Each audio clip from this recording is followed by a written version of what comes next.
Hello दोस्तों, शिक्षा कुल पीसीएस ऑनलाइन प्लेटफॉर्म पर मैं आप लोगों का स्वागत और अभिनंदन करता हूं।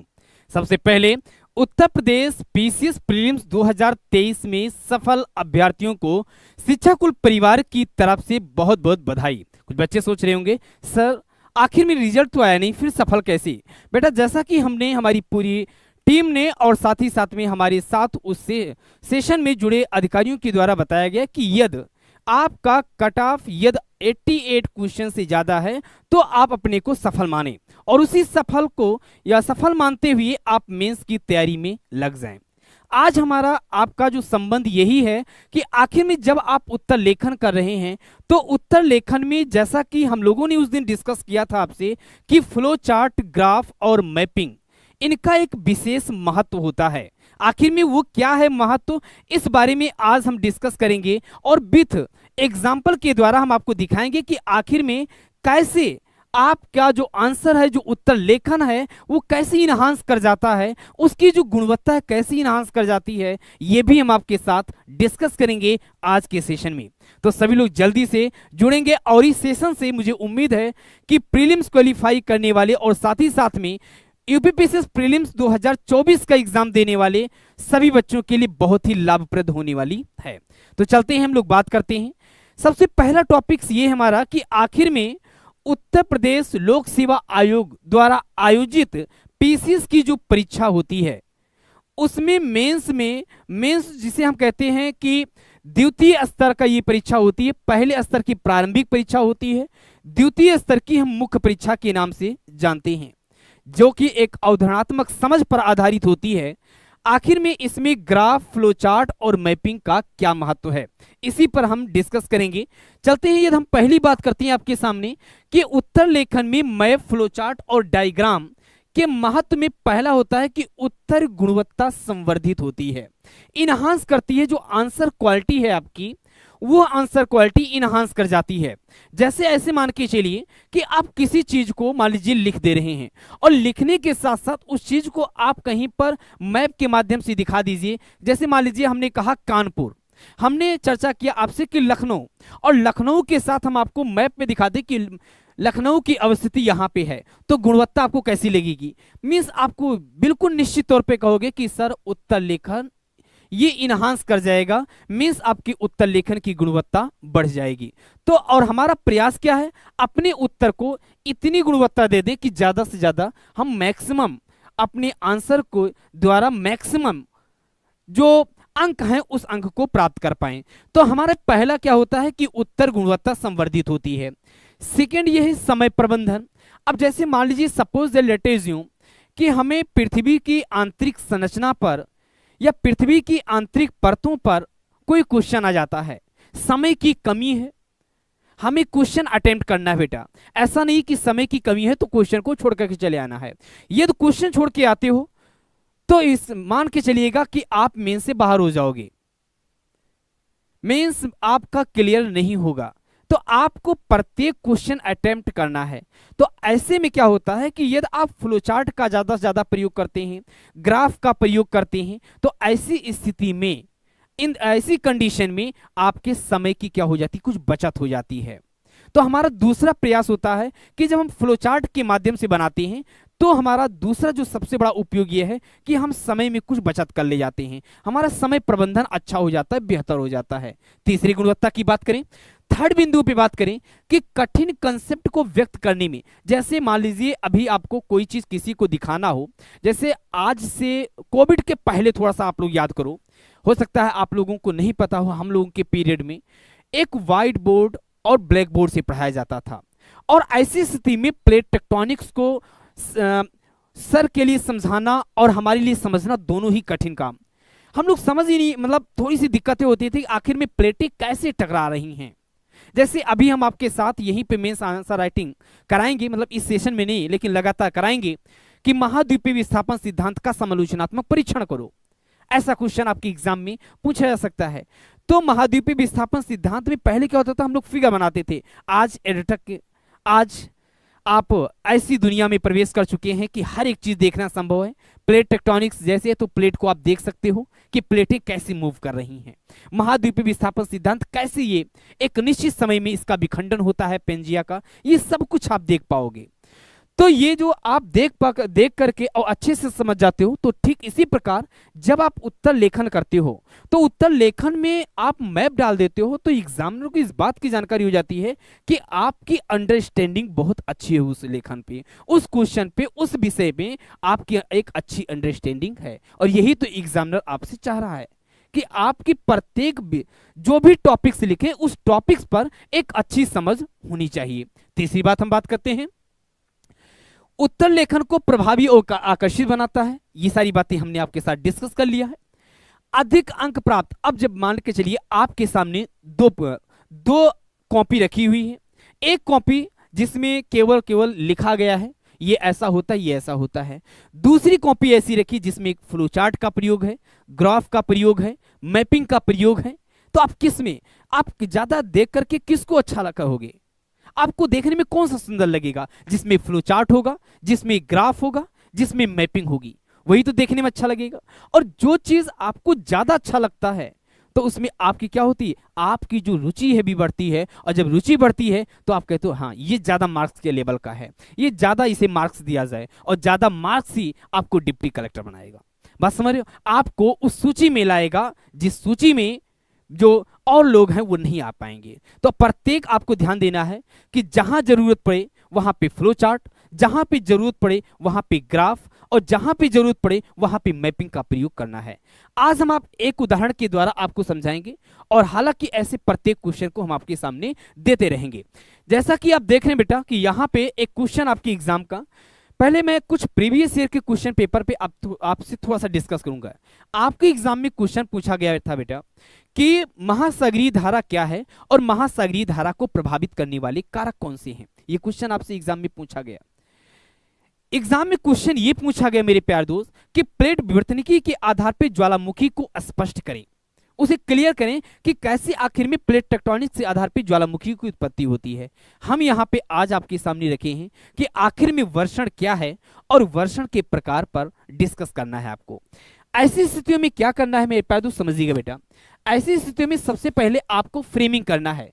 फ्रेमिंग है ये आपको दिखाना है। सबसे पहले जब आंसर फ्रेमिंग करोगे तो फ्रेमिंग की कंडीशन में सबसे पहले यहां पे आपको डिफाइन करना है कि वर्षण होता क्या है। आपको डिफाइंड क्या करना है कि वर्षण क्या है, ये डिफाइंड करना है। दूसरा आपको डिफाइंड ये करना है कि वर्षण के क्या कोई प्रकार है या नहीं है। आपको बस इससे इतर नहीं जाना है। कुछ बच्चे क्या करते हैं कि वर्षण देखे, वर्षण के आधार पे कोहरा, कुहासा, स्मॉग, फॉग सब कुछ लिख देते हैं। नहीं बेटा, आपको नहीं करना है, बिल्कुल कदाप नहीं करना है, क्योंकि ये सेशन हम आपको इसी गलतियों से बचाने के लिए आज यहां पर आए हुए हैं। जो क्वेश्चन की डिमांड हो, जो क्वेश्चन पूछ रहा हो वही आप बताओ। जैसे ऐसे समझ लो बेटा, ये मान लीजिए मैं आपका गार्जियन हूं, मान लीजिए मैं आपका गुरु हूं, और मानना क्या हूं ही, तो मैं आपसे पूछूं कि आपके पिता का क्या नाम है, तो केवल आप यही बताओगे कि मेरे पिता का नाम ये है। ये नहीं बताओगे मेरे पिता का नाम ये है, मेरी माता का नाम ये है, मेरे भाई का नाम ये है, मेरी बहन का नाम ये है। नहीं बेटा, ऐसा कुछ नहीं बताना है।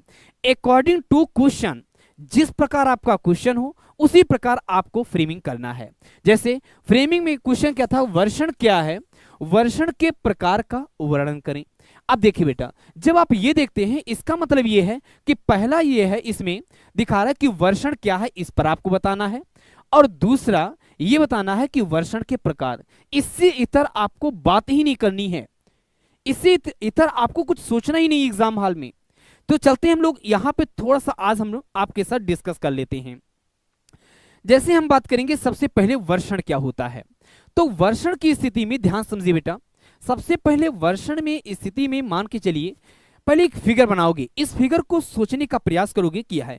ये मान लीजिए महासागर है, ऐसे समझिए बेटा। ये क्या है, हमने मान लिया कि ये महासागर है। ऐसे ही आपको फ्लो चार्ट के द्वारा, ग्राफ के द्वारा आपको बनाना है। ये महासागर है, ये सूर्य है, यहां पे आपको दिखा देना सूर्य है, सन है। जब सूर्य के द्वारा यहां की वायु गर्म हुई तो गर्म होकर के ये ऊपर उठती है। ध्यान समझिए बेटा, ये गर्म होकर के ऊपर उठती है। ऊपर उठने के क्रम में ये 6.5 डिग्री सेंटीग्रेड पर किलोमीटर की दर से ठंडी होती है। अभी ये सारी चीजें हम आपको कंसेप्ट जो है, जो कंसेप्चुअल पार्ट है वो आपने पढ़ा भी होगा, और नहीं पढ़ा है तो हम आपको तैयारी कराएंगे, उसकी चिंता नहीं करना है आपको। तो इस प्रकार ये मान लीजिए कि क्या है, ये सपोज दैट ये एक ओशन है, ये सागर है, आप मान लेते हैं ये जल राशि है, आप लिखोगे जल है। ये सूर्य है, जब सूर्य की किरणें इस पे पड़ती हैं सूर्य तब बढ़ेगा, तापमान बढ़ेगा, और यहाँ की वायु, ये जो जल है ये जल वाष्प बन करके आरोहित होगा। 6.5 डिग्री सेंटीग्रेड पर किलोमीटर की दर से ठंडी होती है। ठंडी होती वायु संघनन होगा और बादल का निर्माण होगा। किसका निर्माण होगा? बादल का निर्माण होगा। अब इस बादल में बेटा जब बादल का निर्माण होता तो यही बादल क्या करती है, ये बादल, इसी बादल के द्वारा वर्षा होती है। दिस इज आपका जवाब होगा, इस बादल के द्वारा क्या होता है, वर्षा होता है। अब ये कहोगे वर्षा है, आपने देखिए इसी फिगर में आपने ये सारी चीजें लिख दी। आपको डिफिनीशन भी लिखना है, ऐसा नहीं कि केवल फ्लो चार्ट बनाना है, और ऐसा भी नहीं है कि केवल आपको लिखते ही चले जाना है। आप लिखोगे वर्षण क्या है, तो वर्षण से तात्पर्य आप लिखोगे वर्षण से तात्पर्य वायुमंडल में उपस्थित, वर्षण से तात्पर्य वायुमंडल में उपस्थित अतिरिक्त नमी से है, उपस्थित अतिरिक्त नमी से है, उपस्थित अतिरिक्त नमी से है, अतिरिक्त नमी से है, नमी से है, जिसे वायुमंडलीय वायु जो गुरुत्वाकर्षण, जो गुरुत्वीय प्रभाव से, जो गुरुत्वीय प्रभाव से भूतल पर अवक्षेपित होती है। अब आपके मन में उठेगा कि सर ये हमने भूतल पर अवक्षेपित होती हैं।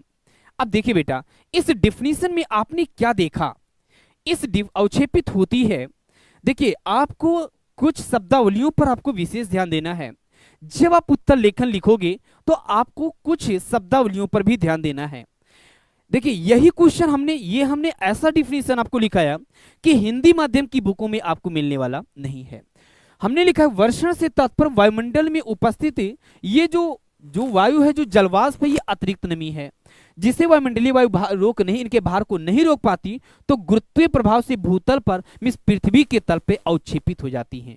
हमने ये नहीं लिखाया कि पृथ्वी पर गिर जाती हैं, क्योंकि शब्दावलियों पर आपको विशेष ध्यान देना है। ये शब्दावली अब आपके मन में उठ रहा होगा कि सर शब्दावलियां कहां से सीखना है, वो भी हम आप लोगों को सिखाएंगे, सब कुछ हम आपको सिखाएंगे, सब कुछ शिक्षा कुल परिवार आपको सिखाएगा।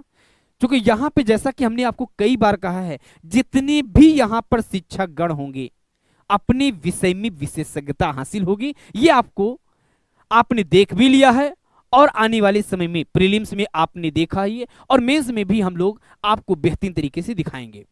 तो इसी प्रकार आपने देखा ये। अब दूसरा हमारा देखिए क्वेश्चन दूसरा हमारा क्या था, तो हमने वर्षण क्या है इसको हमने कंप्लीट कर लिया। दूसरा पार्ट क्या बचा, वर्षण के प्रकार। चलते हैं इसको भी समझते हैं बेटा।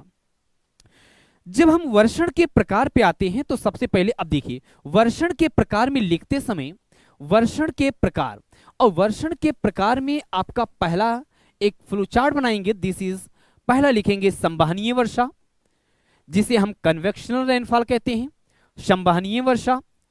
दूसरा आपका टॉपिक्स इसी प्रकार होगा पर्वतीय वर्षा, और तीसरा आपका जवाब होगा पर्वतीय वर्षा, और थर्ड पॉइंट आपका जवाब होगा कि सर संवहनीय वर्षा, पर्वतीय वर्षा और वाताग्रीय वर्षा, वाताग्रीय वर्षा। अब एक बात और समझना बेटा, संवहनीय, चूंकि अब यहां से आपके एग्जाम में चूंकि ये 150 क्वेश्चन 150 शब्दों में पूछा जाता है क्वेश्चन, तो आपको थोड़ा सा एक्सप्लेन करना है, कम में पूछा जाता है, तो उसी प्रकार आप यहां पर लिखोगे। चलते हम लोग समझते हैं, एक एक पर बात करेंगे। सबसे पहले हम बात करेंगे संवहनीय वर्षा क्या होती है, यह हम आपको बेहतरीन तरीके से बताएंगे बेटा। बहुत ही आसान है, बिल्कुल ऐसा बताएंगे ना कि आपको लगेगा कि सर क्या एक कॉन्सेप्ट है, वास्तव में ज्योग्राफी कभी रटी नहीं जाती बेटा। अब देखिए संवहनीय वर्षा, इस प्रकार की जो वर्षा होती है 0 से 10 डिग्री नॉर्थ और 10 डिग्री साउथ के मध्य होती है। पॉइंट को समझते चलना बेटा, इस प्रकार की वर्षा 0 से 10 डिग्री नॉर्थ और 10 डिग्री साउथ के मध्य होती है। ये जो संवहनीय वर्षा होती है, ये संवहनीय वर्षा 10 डिग्री नॉर्थ से 10 डिग्री साउथ के मध्य होती है। अब देखिए बेटा और समझते चलना है, 0 से 10 डिग्री नॉर्थ और 10 डिग्री साउथ का मतलब यह है कि विषुवत के समीप, और विषुवत के समीप सूर्य की किरणें लगभग वर्ष भर लंबवत पड़ती हैं। सूर्य की किरणें लगभग वर्ष भर लंबवत होती हैं, जिससे यहां की जो वायु है मेरे प्यारे दोस्त, अब देखिए फ्लो चार्ट का क्या महत्व है। यहां की वायु गर्म होकर के ऊपर उठती है, और जब यहां की वायु गर्म होकर के ऊपर उठती है मेरे प्यारे दोस्त, तो ये रुद्धोष्म दर से मीन्स 6.5 डिग्री सेंटीग्रेड पर किलोमीटर की दर से ठंडी होती है।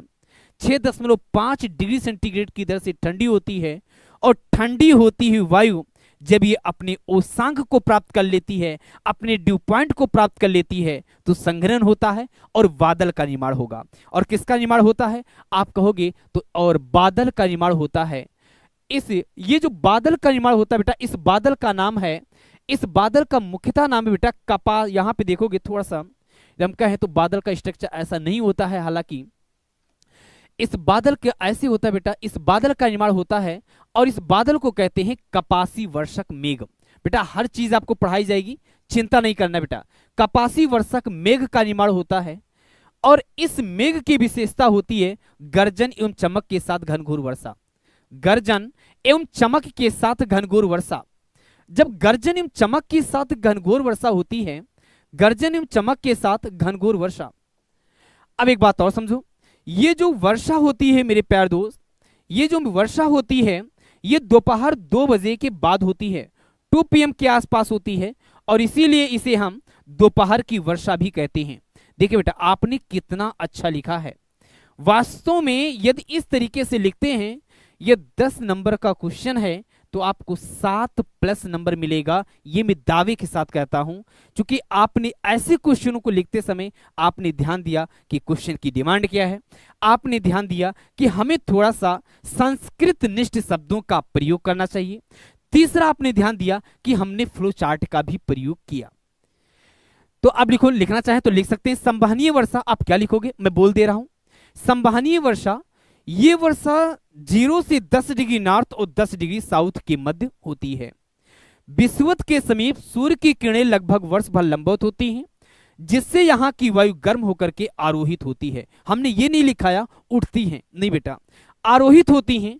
आरोहित होती हुई वायु रुद्धोष्म दर से ठंडी होती है। रुद्धोष्म दर क्या है ये भी हम आपको टॉपिक वाइज के लिए कराएंगे।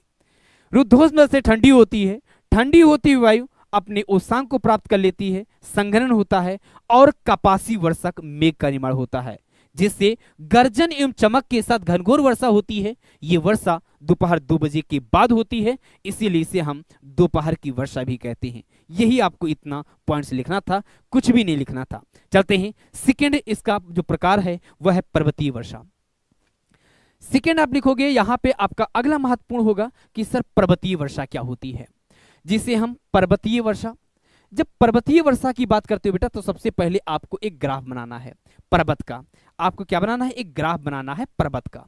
देखिए अब जैसे आपने पर्वत का ये ग्राफ बना दिया ना, अब देखिए बेटा, जब कोई उष्ण आर्द्र एवं अस्थिर वायु, जब कोई उष्ण आर्द्र एवं अस्थिर वायु किसी पर्वतीय अवरोधक से टकराई, तो टकराने के क्रम में ऊपर उठेगी, और जब वायु ऊपर उठती है तो रुद्धोष्म दर से ठंडी होगी, मीन्स 6.5 डिग्री सेंटीग्रेड पर किलोमीटर की दर से ठंडी होती है। ठंडी होती हुई वायु अपने उष्मांक को प्राप्त कर लेती है, संघनन का निर्माण होता है और बादल का निर्माण होता है, और ऐसी स्थिति में भी क्यूमुलोनिम्बस या कपासी वर्षक मेघ का निर्माण होता है, और जिसके द्वारा घनघोर वर्षा होती है। अब यहां पे आपने देखा, और इसके द्वारा क्या होती है, घनघोर वर्षा होती है। मीन्स ये भी कह सकते हो कि जब हम पर्वत के पाद क्षेत्र से श्रृंग की ओर चलते हैं, तो पहले वर्षा में वृद्धि होती है और फिर वर्षा में कमी होती है। अब देखिए बेटा, जब वर्षा हुई तो ठंडी वायु पर्वत के दूसरी ढाल वाले सहारे, ये ढाल के सहारे नीचे की ओर अवतलित होती हैं, और जब वायु नीचे की ओर अवतलित होती हैं, तो दाब की अधिकता के कारण वायु में क्या होता है, संकुचन होता है। वायु संकुचित, यहां लिख दीजिए बेटा, वायु संकुचन। आप ऐसे ग्राफ में सारी चीजें लिखोगे, वायु संकुचित होगी। वायु संकुचित होगी तो बेटा गर्म होगा, और गर्म होगा तो आप बताओ, वायु जब गर्म होगी तो रिलेटिव ह्यूमिडिटी सापेक्षिक आर्द्रता कम होगी, संघनन बादल का निर्माण नहीं होगा, बादल का निर्माण नहीं होगा और वर्षा नहीं होगी। यही कारण होता है मेरे प्यारे दोस्त, हमेशा इस बात को ध्यान दीजिएगा कि पर्वत के विमुख वाले ढाल पे वर्षा नहीं होती और वृष्टि छाया प्रदेश या रेन शेडो जोन का निर्माण होता है, मरुस्थल का निर्माण होता है। जैसे आप भारत पे एक नजर डालो, आप उदाहरण भी दे सकते हो कि जैसे दक्कन के पठार का जो आप देखते हो, पश्चिमी घाट का पूर्वी ढाल आप देखते हो, तो ये क्या है, एक तरीके से सूखा क्षेत्र है, मीन्स वहां पे आप देखोगे मरुस्थल का क्षेत्र है। जैसे आटाकामा आप देख लो, कालाहारी देख लो, ये सब क्या मरुस्थल हैं, जहां पे पर्वत के जस्ट बाद मरुस्थल का विकास हुआ है। तो यही कारण होता है यदाप से। तो इसमें यह भी क्वेश्चन बन सकता है कि आखिर में पर्वत के पूर्वी ढाल पर मरुस्थल का निर्माण क्यों होता है, विवेचना करो। तो इस पर आपको एक नजर रखनी होगी।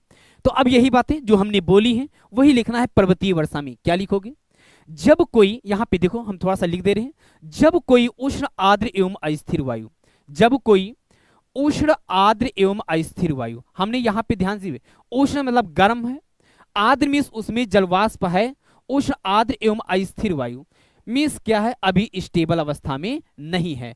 अस्थिर वायु, अब देखिए बेटा, जब कोई उष्ण आर्द्र एवं अस्थिर वायु किसी पर्वतीय अवरोधक से टकराती है, टकरा करके आरोहित होती है, रुद्धोष्म दर से ठंडी होती है, ठंडी होती हुई वायु अपने ओसांक को प्राप्त कर लेती है, संघनन होता है और क्यूमुलोनिम्बस या कपासी वर्षक मेघ का निर्माण होता है, जिससे, अब ध्यान दीजिए बेटा, जिससे घनघोर वर्षा होती है।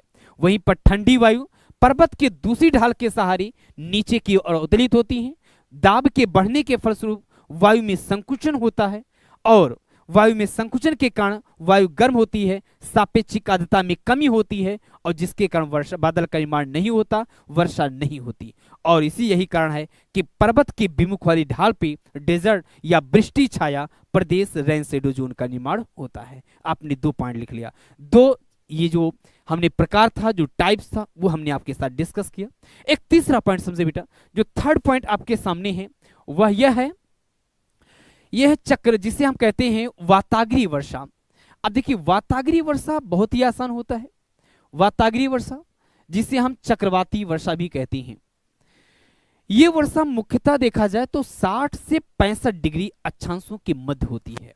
आपके मन में उठ रहा होगा कि यह आप आसानी से और भी जगह होती है, या आप कह सकते हो वाताग्रीय वर्षा वहां पे होती है जहां पे वाताग्रोह का निर्माण होता है।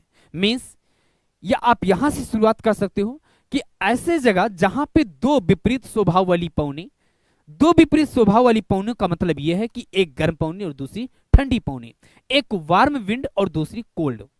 तो जहां पे 2 विपरीत स्वभाव वाली पौने अवसरित होती हैं, वहां पे वाताग्र का निर्माण होता है और जब वर्षा वाताग्र के सहारे होती है तो इसे वाताग्रीय वर्षा कहते हैं, जैसे 60 से 65 डिग्री अक्षांश। तो मुझे उम्मीद है आप लोग इस बात को समझ पाए होंगे कि आखिर में, अब यहां पे देखिए बेटा, ये इस प्रकार आपको दिखा देना है, ये क्या है, ये एक वार्म ओशनिक करंट है, ये वार्म विंड है, और यहां पे आपका जवाब होगा ये क्या है, कोल्ड है।